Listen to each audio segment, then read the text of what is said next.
నేను ఏదైతే నేను చర్చిలో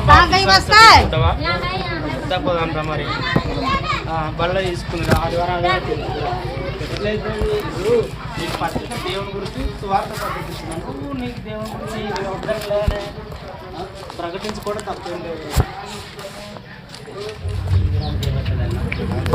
మంచి మాటలు మన మీద పాడిపోయేది చెడిపోయేది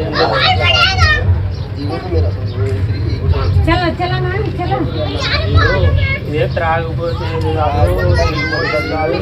సమాధానం చేసేది అది దేవుని మాటలు మంచి మాటలు ఉంటాయి. దేవుని మాటలు అన్నా మంచి మాటలు ఉంటాయి. వాళ్ళు కూడా